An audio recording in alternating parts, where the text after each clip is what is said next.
And as you are tightening the buckles, please make sure you don't catch their skin. You want to make it safe with your patients.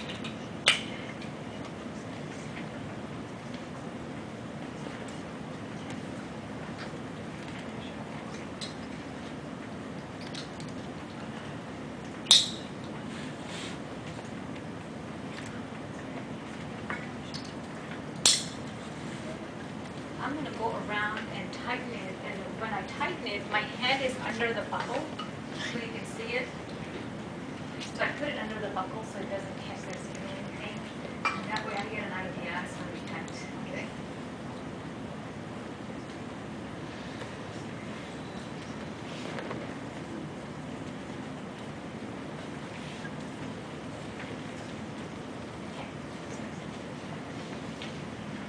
Then we have these straps.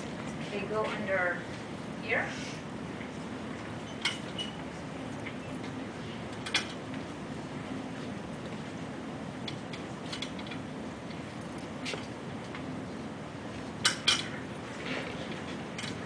Can you breathe that way?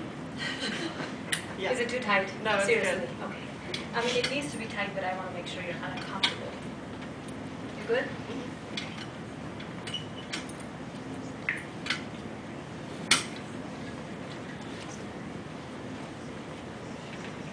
So you see, if I didn't have it tight, as soon as I put this on, it will just slide up.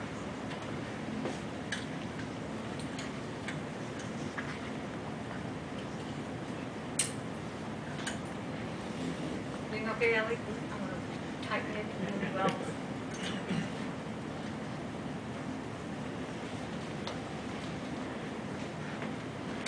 You good?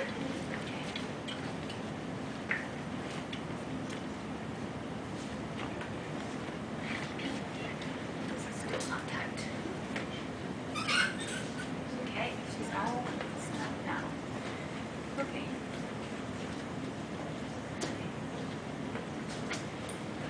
I mentioned earlier that you can also use the angle of the hips to provide posterior versus anterior bias pull.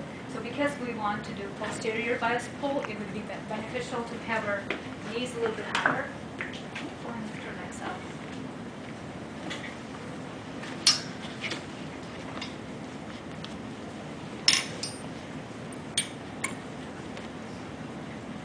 Comfortable? Yeah. You can also put a pillow here or a towel, something. Turn myself.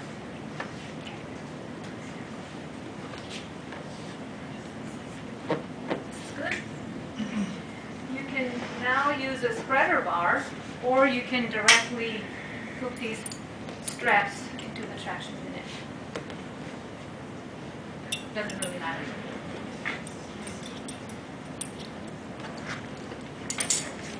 Then you want to make sure that you take up all the slack in the rope.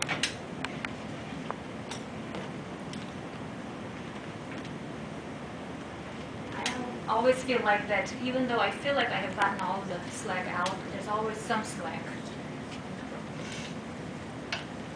Okay. Now, before we turn the machine on, we want to give her this button here. And this is not a call light. You would explain to your patient that if they want to turn off the machine right away, they will push this button. So that's a safety precaution here. And I would definitely make a big note here that when you're doing your traction check-off, that you don't want to forget that, because that is considered a safety issue, and then you would have to redo your check-off. We don't want to do that, right? Got it? Ellie, do you have any questions for me right now? Okay. Okay. What else? Okay, I got my safety button. Now we're going to start the traction. So as soon as I start the traction, it's going to make some noise here. So I'm going to go ahead and say a few more things before I hit the start button here, and so that way I can continue to videotape it. So the first thing you want to do is make sure that the poundage, and I don't know if you can zoom in on here right now. That wouldn't go that It wouldn't go that far? Okay. But maybe if you can stand the other side, you can see if that's possible. Then I'll move it away here, but this is okay? Fine. Mm-hmm. Can you guys see it now? That's Nothing. we can do. On this side then. Okay. So before you turn on the machine, make sure the pounds are all the way to 0. Okay? And then you decide, so what are we going to give her? Intermittent traction today? Okay, let's try that. Are you okay with that? Yeah. So these knobs, you may have to come close, you guys. It's okay for you to come closer now. Since we can't display it on camera. So you have options. You have intermittent, static, progressive intermittent, all of this. Progressive basically means that it goes up into steps rather than like all at once. So I'm just going to hit intermittent here. And if you choose a progressive, then you can also put in how much time do you allow for that stepwise progression, a few seconds, whatever. So we're just going to do intermittent right now. And with intermittent, you need to determine hold time and release time, right? So let's give her a longer hold, like 60 seconds, and just 20-second rest. So I'm going to set it up. So you want to set everything up before you hit the start button. And the only thing you want to make sure that it is not set up is the pounds. Okay? So this is a hold time, as you can see. Well, maybe go 40 rather than 60. And the release time, let's do 20. And how long of the traction we're going to give her? We should give her like at least 3 minutes right now. For traction checkoff, you will actually do everything. You'll set person up, you'll put the buttons, everything, make sure everything is clear. You'll just set them up for 1 minute. So you'll start everything, take off everything, all that. Okay? So I have my hold time set, my rest time set. My timer here is 3 minutes. I'm not worried about progressive, intermittent right now. Everything is set. Now, let me show you, well, I'll show you this later here. Let's just do 2 minutes. Okay. Do you just change the hold and rest on intermittent, or do you do it on other sides? Other sides, what do you mean? Other settings, like static or progressive static? It's hold and release is only for intermittent. Okay. If it's a static, it's just going to take it to whatever pounds you put in, and it's just going to hold it there. Yeah. Okay. So I actually decrease it to 2 minutes just for the time's sake. So now I'm ready to start. I have given her a safety button, and I have made sure that the table is locked. Okay. So you hit start, and then I'm going to put 40 pounds is what we decided. Okay. And then after turning the power button, I'm going to hit start and then put the pounds. So if, let's say, accidentally somebody had it on 200 pounds, as soon as I hit start, it will ramp up the pounds. So that's why it's important to make sure that it's all the way down before you hit start. And the button is very sensitive, you guys, so go slow. Now, 40 may not give her any traction at all. Do you want anything yet?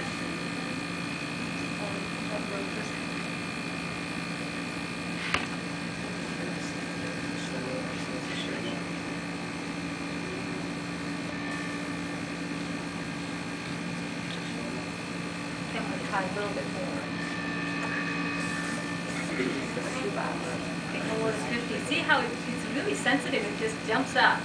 Okay, when it is on hold, so when it's all the way up here, and I have put in 20 seconds hold, so this time, this is just a timer, I thought there was a way to tell me how much time, hold time is resting. Okay, so this is going back down, and now it will be on 0 pounds for 20 seconds because that's my rest period. Next time when it goes all the way up to 47 pounds, I'm going to release the table. And she'll definitely feel full at that time.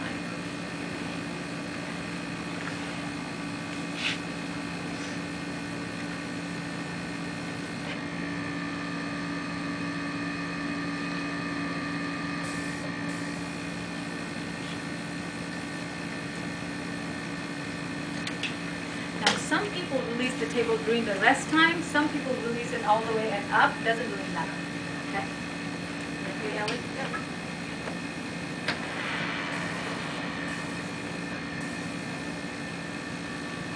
Feel full?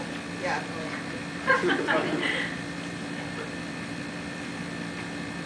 At least let 1 or 2 cycles go through it before you release the table. Why do you want to wait to release people? Just so it has taken all the slack first and she feels like she's okay. It's mainly for taking up the slack. Okay, so that's the end of it. I'm going to turn it off. And now usually in the clinic you would want patients to just lay there for a few minutes, right, before you take them off right away. Okay? Yep. And now, let's say she lay there for a few minutes. I'm going to take everything off, and I'll show you there's a proper way to do that as well. I'm going to have you bend your knees. So here, I'm going to open the table and hold it. Now I'm going to have you sit up. I thought you did go all the way. Go ahead and sit up. Go ahead and sit up. Oops, sorry.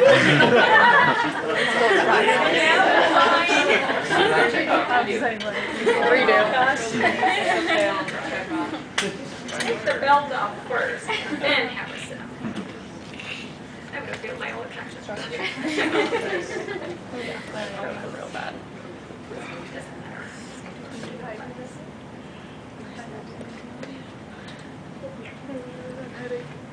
They are tight.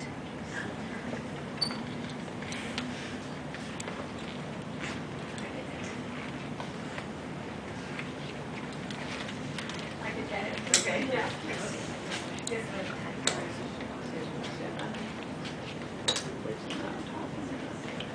You don't sit up yet. Let me show you a proper way.